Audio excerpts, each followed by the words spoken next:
ওই যে দেখ লাল সবুজ পতাকা, ওটা আমাদের খুব ভালোবাসে। আমি সেখানে গিয়েছিলাম, তারা অন্যরকম। দর্শক, ক্রিস্টিয়ানো রোমেরোকে তখন বাংলাদেশের পতাকা দেখাচ্ছিল এমিলিয়ানো মার্তিনেজ। বুকটা ভরে গেল। এবার সেই দৃশ্য নিয়ে একই বলল বাস পাখি খ্যাত এমিলিয়ানো মার্তিনেজ। কোপা আমেরিকায় সেমিফাইনাল ম্যাচে আর্জেন্টিনা খেলতে নেমেছিল কানাডার বিপক্ষে। আর এই ম্যাচে টান টান উত্তেজনার হাড্ডাহাড্ডির লড়াই। প্রথমার্ধে 1 গোল আর দ্বিতীয়ার্ধে মেসির 1 গোল, মোটে 2 গোলে ম্যাচ শেষ হয়। 2 গোলে আর্জেন্টিনা দুর্দান্ত জয় তুলে নিয়ে ফাইনালে ওঠে।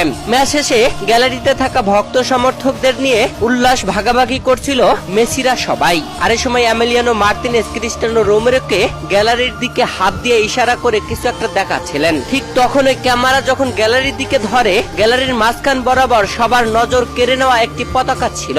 সেই পতাকাটি লাল সবুজের পতাকা, যা সবার থেকে আলাদাভাবে ফুটিয়ে তুলেছিল। সেটাই দেখাচ্ছিল এমিলিয়ানো মার্তিনেজ। আর এই সময় ক্রিস্টিয়ানো রোমেরোকে তিনি এই বাংলাদেশের পতাকা নিয়ে বলছিলেন তিনি বাংলাদেশে এসেছিলেন, বাংলাদেশ ঘুরে দেখেছেন, বাংলাদেশের মানুষের ভালোবাসার কথা জানেন। সেটাই তিনি কুতি রোমেরোকে বলছিলেন। সদ্য এক সাক্ষাৎকারে এমিলিয়ানো মার্তিনেজ এটাই জানালেন। দর্শক, আর্জেন্টিনার মেসিরা এখন জানে বাংলাদেশ তাদের ভালোবাসে। তারা গ্যালারিতে বাংলাদেশের পতাকা দেখে যে সম্মানটা জানিয়েছে, এটা সত্যি আমার কাছেও খুব ভালো লেগেছে।